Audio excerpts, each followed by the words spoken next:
My sister insisted I hand over my savings. I refused, booked a one-way ticket overseas, and started fresh in a brand new career. 2 hours later, my dad texted me, saying, either sign her mortgage papers or don't bother coming home.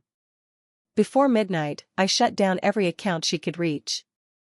By morning, my phone showed 57 missed calls, all angry, all unanswered.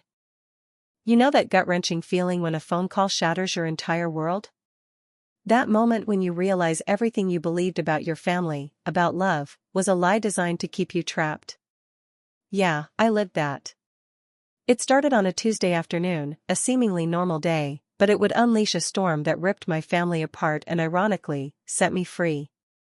I was at my kitchen table, deep into quarterly reports for the consulting firm where I'd literally given 8 years of my life, climbing from a junior analyst to a senior project manager. My phone buzzed, and my sister Madison's name flashed on the screen. "Hey, Jess," she chirped, that overly bright tone she always used when she needed something, or rather, wanted something from me. My older sister had this uncanny talent for making her problems sound like shared family emergencies. I braced myself and closed my laptop. "Jason and I found the perfect house," she continued, not even waiting for me to respond. 4 bedrooms, renovated kitchen, walking distance to those private schools we'd been researching. My eyes drifted to the calendar. Barcelona. My upcoming trip was circled bright red. My consulting contract there started in 3 weeks. My work visa was approved. Everything was set. This wasn't just a trip, it was a life-changing career move. How much of a gap? I asked, a cold dread already tightening in my chest. I already knew where this was going. $38,000, she stated, letting the number hang in the air. We're short exactly $38,000. I know you've been saving aggressively. Dad mentioned you had around 70,000. My jaw clenched. My dad had no business discussing my finances with anyone, but that argument had to wait. Madison, that money represents years of careful planning. I eat budget meals. I haven't taken a real vacation in 4 years, and I've been working towards something specific, I tried to explain. Right, your big European adventure, she scoffed, dripping with dismissiveness. Jessica, I'm talking about a house, a real investment, a place where Jason and I can build our future, where our kids will grow up. You're talking about temporarily relocating for some contract work that might not even pan out. The condescension stung. Madison had always been the golden child. Married at 24 to a man our parents adored, working a respectable job, talking about babies and mortgages. Meanwhile, I was apparently wasting my life on career ambitions. My contract is signed, I said, my voice quiet, firm. The Barcelona firm is expecting me. This isn't some whim. Then delay it 6 months, maybe a year. Help me secure this house, and once Jason gets his promotion, we'll pay you back with interest. I'd heard that promise 1,000 times growing up. Madison borrowing my birthday money, using my car and returning it wrecked, taking credit for my school projects. She always promised to pay me back or make it right. It never happened. I'm not delaying my career for your down payment, I told her. The line went silent. When she spoke again, her voice had dropped to a dangerous whisper. You're being incredibly selfish right now. Do you understand that? I'm your sister. Family helps family. But apparently, your little sabbatical adventure matters more than my actual life. It's not a sabbatical. Mom and Dad are going to be so disappointed when they hear about this after everything they've done for you, and you can't even help your own sister when she needs you. She hung up before I could respond. 3 agonizing hours crawled by. My concentration was shattered. Then, my phone rang again. It was Dad. Jessica, he said, no greeting, straight to the point. Madison called us very upset. She explained the situation with the house. Did she explain that she wants more than half my life savings? I shot back. She explained that you refused to help your sister secure housing for her family. Your mother is beside herself. We raised you better than this. The disappointment in his voice transported me back to childhood. Madison's achievements were celebrated, mine met with polite nods. Her setbacks were family emergencies, mine were character-building opportunities. Dad, I have plans, contractual obligations, a career opportunity that could change my entire trajectory, I pleaded. And Madison has a family to think about, he countered. She's building something real, something stable. You're chasing consulting contracts across Europe like some college kid on spring break. The comparison landed exactly where he intended. At 32, I was still being treated like the irresponsible younger daughter whose dreams were cute but ultimately frivolous. I'm not giving her my savings, I said, surprised by the steely calm in my voice. Then you better reconsider your priorities, Dad threatened. Because if you can't support your family when they need you, don't expect us to support your impulsive decisions. He disconnected.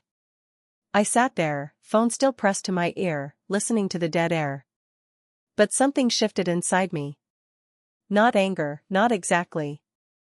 It was a crystallizing clarity, something I'd never experienced before. I opened my laptop and pulled up the Barcelona contract again. Reading through it, that familiar flutter of excitement, long suppressed by layers of family guilt, returned. The position was perfect, leading a team, cutting-edge methodologies, nearly double my current salary, generous housing. This wasn't frivolous. This was my life. My phone buzzed. A text from Madison, Dad said you're being difficult. Last chance to do the right thing before I withdraw my offer to pay you back. Her offer, as if she was doing me a favor by maybe, eventually, returning money she wanted me to gift her. I texted back a single word, no. Then, I opened my banking app and bought a one-way ticket to Barcelona, departing in 6 days instead of 3 weeks. The earlier flight cost an extra $800, but watching that confirmation screen felt like breaking through water after being held underwater too long. My phone rang immediately. Madison. What the hell, Jessica? You can't just, I can, actually. And I did. I leave in 6 days. You're making a huge mistake. When this contract falls through and you come crawling back broke and embarrassed, don't expect any of us to bail you out. I wouldn't dream of it, I said, and ended the call. 90 minutes of blessed silence. I started a packing list, researched Barcelona neighborhoods, and emailed my new supervisor. She responded enthusiastically, they could actually use me for some preliminary work even earlier. Then Dad texted again, sign off on Madison's mortgage as a co-signer, or don't bother coming back. Your mother agrees. We stand with your sister. I read it 3 times, new layers of manipulation unfurling. They wanted my signature, which meant Madison's finances were even worse than she'd admitted. Bad enough that she needed a co-signer with my credit score and savings to qualify at all. Co-signing meant liability. If they defaulted, the debt became mine. My credit would crater. My savings could be seized. My Barcelona contract wouldn't matter, I'd be chained to their financial decisions indefinitely. My hand shook as I typed, I'm not co-signing anything, and if not coming back is the price for living my own life, I'll pay it. His response was instant. You're no longer welcome in this family. Don't contact your mother. She's too upset to speak to you anyway. Something broke inside me. But instead of the collapse I expected, it felt like a door slamming shut on a drafty room. Sudden quiet. Sudden warmth. I opened my laptop and began working through a mental checklist I hadn't known I was compiling. First, I checked every financial account.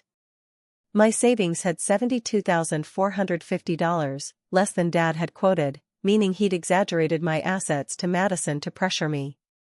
My checking held $8,200, investments at $23,600. Then I found the problem.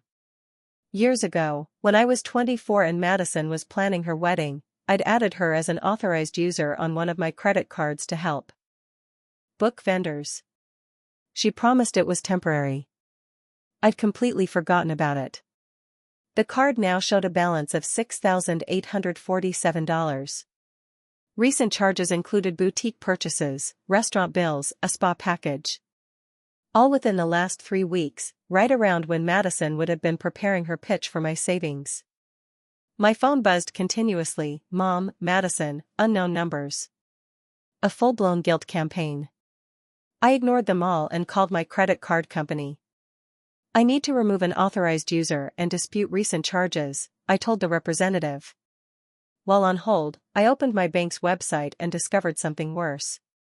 Madison had listed herself as a beneficiary on one of my savings accounts. Not joint ownership, but positioned to claim funds if something happened to me. Another forgotten favor from 5 years ago. Another way she'd embedded herself in my financial life.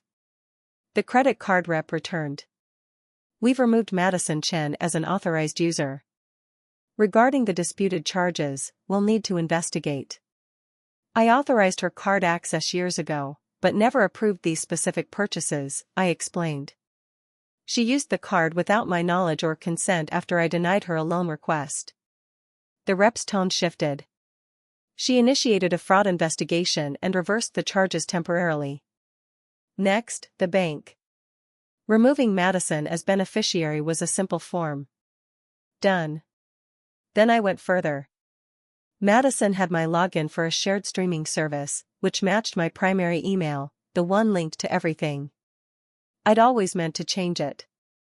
Now, I changed every password, every security question, every recovery email and phone number. I enabled two-factor authentication on every account. Each change felt like sealing a window I'd left open for years, never realizing how vulnerable I'd been.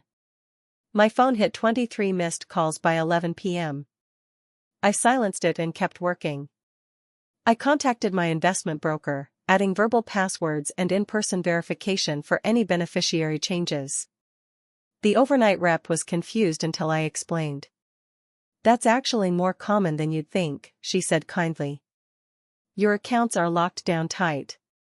Finally, around midnight, I drafted an email to everyone in my immediate family. I'm relocating to Barcelona for a consulting contract. I will not be co-signing Madison's mortgage, contributing to her down payment, or maintaining any shared financial access with family members going forward. All accounts have been secured. This isn't negotiable or open for discussion. I wish you all well. I added my professional email, the one they didn't have, and specified my personal email would be discontinued.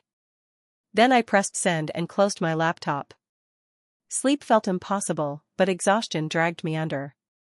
I woke at 7 a.m. to my phone's persistent vibrating, despite silent mode. 57 missed calls, 34 texts, 12 voicemails. I made coffee first. Then I sat down and started reading. Madison's texts evolved from angry to desperate to threatening. You petty. I can't believe you closed everything. We needed that card for closing costs. Jason is furious. You've ruined everything. Dad's right. You're selfish and immature and you're going to end up alone with your stupid career. And then, please, Jessica. Please. We're family. I'm begging you to reconsider. Followed by, fine. Keep your precious money, but don't come crawling back when your Barcelona dream falls apart. Dad's voicemails were colder. You've made your choice. Don't expect to be invited to family events. Your mother is devastated. I hope whatever you're chasing is worth losing all of us. Mom left one message, her voice thick with tears. I don't understand why you're being so cruel to your sister. She's always looked up to you, and this is how you repay her love. This one almost broke my resolve. Almost. Then I remembered. Age 14, working my first job at a frozen yogurt shop, saving for a school trip to Washington, D.C. I kept my cash in a lockbox under my bed. One morning, half of it was gone. Madison had taken it for a concert ticket. When confronted, Mom had said, she's your older sister. Sharing is what families do. I never made that trip. The coffee tasted bitter, but I drank it, feeling the caffeine sharpen my thoughts. 4 days until my flight. For days to finish severing ties, to prepare for a life where my family's emergencies were no longer my mandatory crisis. Around 9 a.m., Madison called from Jason's phone. I answered, curious. Jessica, Jason's voice, measured and diplomatic. Look, I think things got heated last night. We're all just stressed about the house situation. Can we meet for coffee and talk this through like adults? There's nothing to talk through. My decision is final. I get that you're upset, but shutting down the credit card in the middle of our closing process was extreme. Madison's been crying all night. She genuinely didn't realize those charges would be a problem. I could hear Madison whispering urgently in the background. She charged nearly $7,000 without asking permission, Jason, while simultaneously demanding $38,000 more. What part of that seems okay to you? My voice stayed level, which seemed to unsettle him more than anger would have. She thought the card was still available for family use, he said finally. She was trying to furnish our future home. Make it nice for when we have kids. On my credit, with my money, after I explicitly said no to funding your down payment? I paused. Jason, I genuinely hope you two figure out the house situation, but not with my financial backing. You're really going to let your sister lose her dream home over this? Madison is 35 years old with a husband and 2 incomes. If you can't afford this house, buy something less expensive. That's what adults do. I hung up before he could respond. The next 3 days were a blur. Packing. Forwarding mail. Negotiating an early lease termination.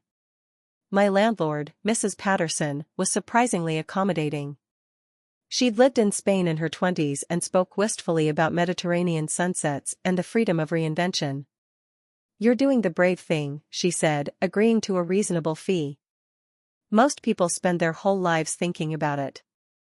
Each evening, my phone's missed call count climbed. Cousins, family friends, even Madison's college roommate, whom I'd met twice. Everyone had been recruited to convince me I was making a terrible mistake, destroying family bonds over money, betraying the sister who'd always been there for me. Except Madison had never been there for me. Not when I worked 3 jobs to avoid student loans. Not when I spent my 27th birthday alone in a hospital waiting room for an appendectomy, while she was too busy wedding dress shopping. Not when I was passed over for a promotion, and she'd responded, well, maybe if you were more of a team player like Jason. The realizations kept coming, each one a small earthquake, rearranging my internal landscape. On the second day, my cousin Derek showed up at my apartment unannounced. Before you slam the door, he said, holding coffee, I'm not here to lecture you. Can I come in for 5 minutes? Against my better judgment, I let him in. He surveyed the half-packed boxes. You're really doing this, he said, sounding impressed. I really am. Derek set the coffee down. Your dad called my mom, asked her to have me talk some sense into you. Painted this whole picture of you abandoning the family. He grinned. And you came to deliver that message? Hell no. I came to tell you I think you're a badass. Madison's been a nightmare since we were kids. Remember when she convinced everyone I'd stolen money from Grandma's purse at Christmas? Turned out she'd taken it for a limited edition makeup palette, but I got grounded for 3 months. I'd forgotten that. Derek's protests of innocence. Madison's tearful insistence. The family division that lasted for months.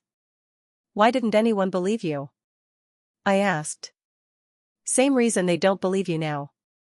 Madison's always been skilled at playing the victim while orchestrating chaos. He picked up his cup. Anyway, I wanted you to know not everyone thinks you're the villain here. My mom doesn't either, for what it's worth. She just won't contradict your dad publicly. After Derek left, I felt less isolated. That evening, my former college roommate, Vanessa, called.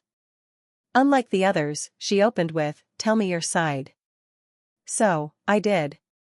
The years of small borrowings that became large debts, the expectation that my success existed to subsidize Madison's life, the credit card charges, the co-signing demand, the parental ultimatum.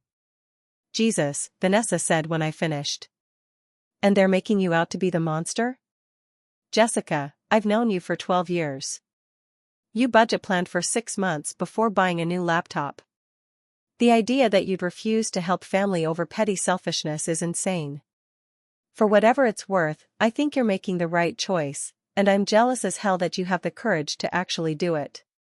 We talked for another hour. By the time we hung up, some of the doubt that had been accumulating had dissolved. The third day brought an unexpected visitor, Jason's older brother, Marcus. I caught me in the parking garage. Jessica, wait, he called. I turned, wary. Marcus had always seemed decent, but family loyalty ran deep. Look, I'm supposed to be here convincing you to reconsider, he said, a little breathless. Jason asked me to talk to you, appeal to your sense of family responsibility, all that. He hesitated. But I've been watching my brother and your sister's financial train wreck for 2 years now. I told him months ago they couldn't afford the house they were pursuing. Marcus shook his head. They ignored every piece of practical advice I gave them. Jason's been living beyond his means since college, and Madison enables it while making it worse with her own spending. This was news to me. I'd assumed Jason was the stable one. Their credit is terrible, Marcus continued. They've maxed out multiple cards. They're barely making minimum payments. And somehow they convinced themselves that a massive mortgage was the solution. When Jason told me they'd lined you up as a cosigner, I warned him you'd be insane to agree. He didn't mention that, of course. Of course not, I said. Because I also told him that if they defaulted, they'd destroy your credit and probably your career prospects. He met my eyes directly. You dodging this bullet is the smartest thing you could have done. I'm here to tell you that, not to guilt trip you. After Marcus left, I felt vindicated, but also unsettled. How many others privately agreed with me but publicly supported Madison out of obligation or fear? That night, an email from Madison. No subject line, just paragraphs of raw emotion. Jessica, I've spent the last 3 days trying to understand how you could be so cruel. We're sisters. We shared a childhood, shared parents, shared everything. And the first time I asked you for real help, you turned your back on me. Do you remember when you were 16 and you wanted to go to that art program in Rhode Island? Mom and Dad said it was too expensive, but I used my graduation money to help pay for it. I sacrificed for you. I've always sacrificed for you. Now I'm asking for the same support, and you're acting like I'm some stranger trying to scam you. The credit card charges? I was furnishing our house. A place where you'd have been welcome anytime, where your future nieces and nephews would have grown up knowing their aunt. But instead, you've chosen a job over family. You've chosen money over love. And when you're sitting alone in some foreign country with nobody who actually cares about you, remember that you made this choice. I read it twice, then opened my documents. I found the art program information from 16 years ago. It took some searching, but I located the financial records. The program cost $3,000. I'd earned $1,800 from my yogurt shop job. Mom and Dad contributed $800. The final $400 came from our grandmother, not Madison. Madison's graduation money went toward a car, a detail I remembered. Clearly because she'd scraped the bumper driving it to my high school graduation. She'd rewritten history so thoroughly, she might have actually believed her version. Or maybe she'd always known the truth and counted on me not checking. I didn't respond. There was nothing to say. The morning of my departure, I woke at 4 a.m., too restless to sleep. Coffee in hand, I stood by my apartment window, watching Philadelphia's pre-dawn streets. Would I feel nostalgic later for this view, this city, this life I was abandoning? No. I felt free. My phone buzzed. A text from my mother, please don't go. We can work this out. Family is everything. I stared at that message. Family is everything, the phrase that had governed my entire existence, wielded like a weapon every time I considered prioritizing myself. But family wasn't everything. Some families were toxic. Some demanded you set yourself on fire to provide them warmth. Some loved you conditionally, only when you were useful, compliant, willing to sacrifice your dreams for their comfort. I typed back, family should want what's best for each other. This is what's best for me.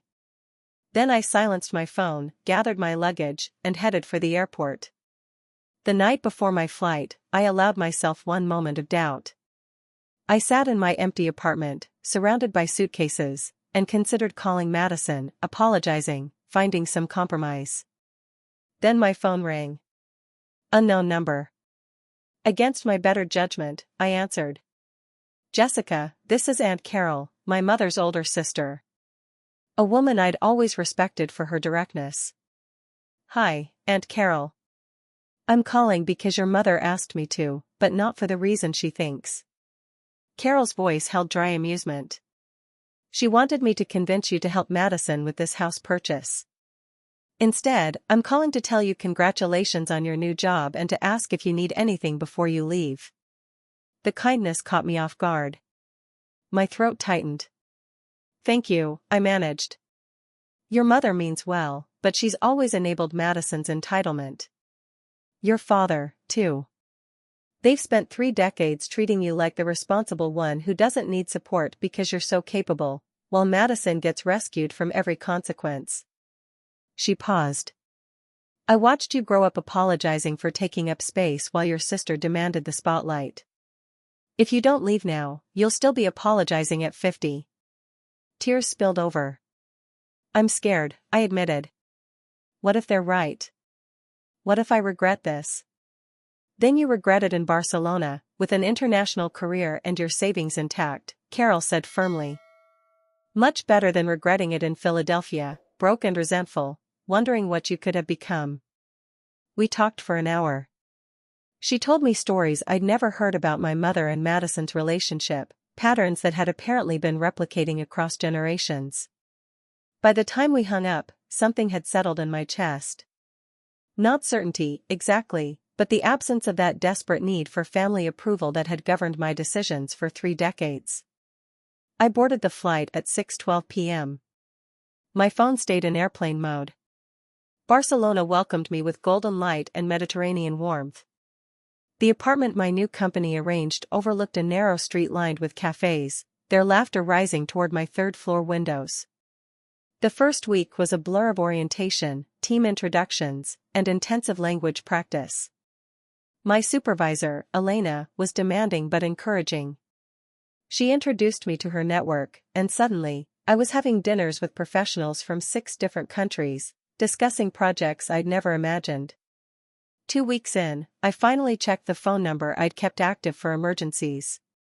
43 new voicemails. I deleted them without listening, but I did read the texts. They evolved from anger to bargaining to resigned hostility. Madison's final message, sent 3 days after I'd left, the house fell through. Jason's parents had to co-sign a different property in a worse neighborhood because apparently you weren't the only person who refused to help us. I hope you're happy. You've destroyed our future for your selfish adventure. I felt something reading that, but it wasn't guilt. It was clarity. Their backup plan had involved multiple people refusing to take on their financial risk. I wasn't the villain. I was just the first person who'd said no. A week later, I received a Facebook message from Rachel, Madison's maid of honor. Jessica, I hope this doesn't seem intrusive, but Madison's been posting constantly about what happened, painting you as this selfish monster, and it's not sitting right with me. I've known Madison for 15 years, and I've watched her pull similar stunts on other people. You're just the first person who actually said no and stuck to it. We video chatted that evening. Rachel told me stories I'd never heard, Madison borrowing money from mutual friends, taking credit for college projects, manipulating situations to look like the victim or hero. There was this one time senior year, Rachel said, Madison convinced 3 of us to pull money for a beach house rental. We each put in $400. Then she discovered the place was already booked and kept our money to save for next year. We never saw that money again. Why did you stay friends with her? I asked. Rachel's expression turned regretful. Honestly? Because being on Madison's good side was easier than being on her bad side. She's charismatic and fun when she wants to be, but cross her, and she'll run a campaign against you that makes high school bullying look subtle. She paused. I'm not proud of that. But watching what she's doing to you now, how she's mobilized your whole family, it's finally made me see how toxic that friendship was. I've been slowly distancing myself. That conversation shifted something deep inside me. I'd spent weeks second-guessing myself. But Rachel's perspective confirmed it. Madison's behavior wasn't about me. It was a pattern. And I was just the first person in our family brave enough to break it. The work in Barcelona intensified. Our team developed a supply chain optimization model, and the complexity was exhilarating. Elena pushed us hard, but celebrated our wins. 3 weeks into the project, Elena pulled me aside. Jessica, you have exceptional instincts for this work. The client specifically mentioned how impressed they were. I want to be transparent with you about something. When we hired you, we were confident in your technical skills, but we'd had challenges with some American hires adjusting to the international environment. I had concerns about whether you'd thrive here. My stomach tightened. And now? Now I'm wondering if you'd consider extending your contract beyond the initial term. We have projects lined up in Amsterdam, Prague, Singapore. You'd be leading larger teams, taking on more strategic responsibility. She smiled. Essentially, I'm asking if you'd be interested in making this permanent rather than temporary. The offer was everything I'd hoped for. I told Elena I'd need time, but internally, I already knew my answer. This life felt more authentic than anything I'd left behind. That evening, walking through the Gothic Quarter, I called Vanessa. They offered me a permanent position. Multiple international projects, significant raise, leadership track. Jessica, that's incredible. Are you going to take it? I think so. But it means fully committing. No more pretending this is temporary. No more safety net of returning to Philadelphia. Do you want to return to Philadelphia? Vanessa asked pointedly. I thought about my empty apartment, my family's conditional love, the weight of expectations. No, I said. I really don't. Then stop treating this amazing opportunity like you need permission to be happy. Take the job, build the life, send me pictures of Barcelona sunsets, and make me jealous. I accepted Elena's offer the next day.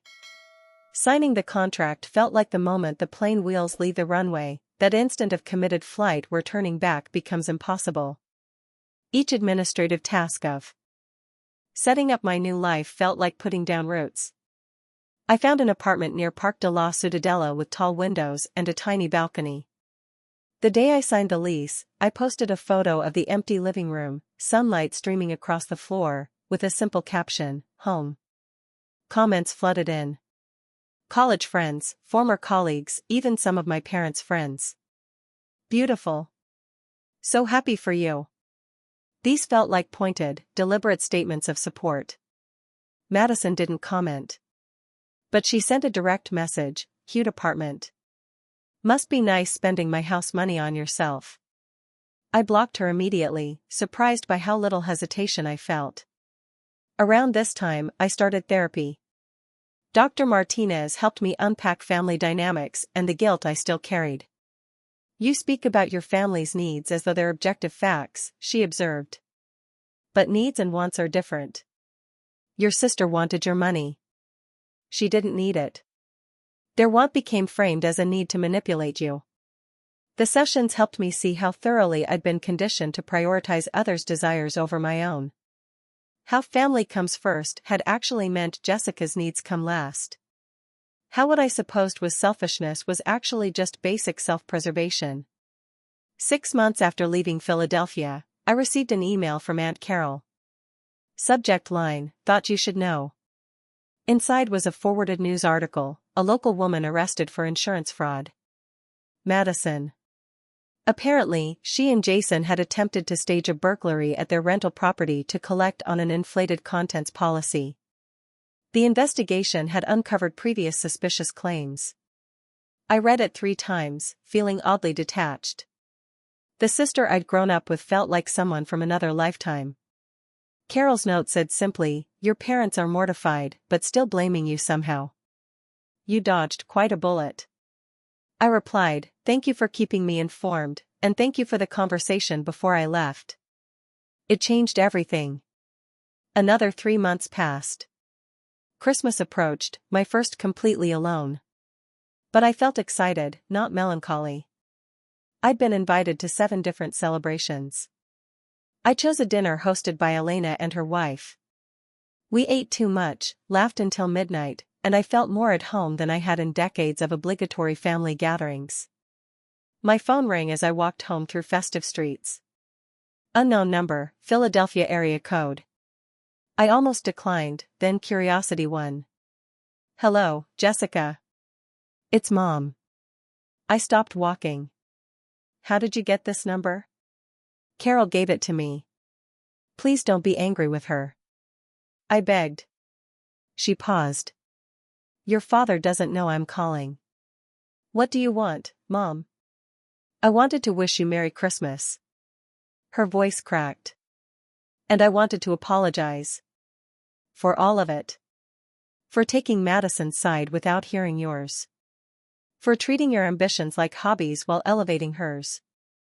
For raising you to believe you were selfish if you weren't sacrificing everything for family." I stood there, phone pressed to my ear, struggling to process. "What changed?" I asked finally. "Madison's legal troubles forced me to see things clearly," she said. "The fraud, the lies to the insurance company, the financial mess she and Jason created. All of it looked so familiar because I'd watched her manipulate and scheme her whole life. But I called it ambition. I called it needing support." She inhaled shakily. "And I called you selfish for refusing to enable it." "Dad still disagrees." "Your father is stubborn, but he's also started asking questions about where we went wrong with Madison. He won't admit it to you, probably not for years, but he knows." A long pause. "You were right to leave, Jessica. You were right about everything." We talked for an hour. She asked about Barcelona, about my work, about my life, with a genuine interest I couldn't recall ever receiving before. I told her some of it cautiously, testing whether this change was real. Before hanging up, she said, "I don't expect you to forgive me immediately, or maybe ever. But I needed you to know that I see you now, who you actually are, not who I projected onto you, and I'm proud of you." I cried after we disconnected, standing on a corner in Barcelona's Gothic quarter, tears freezing on my cheeks. But they weren't tears of regret.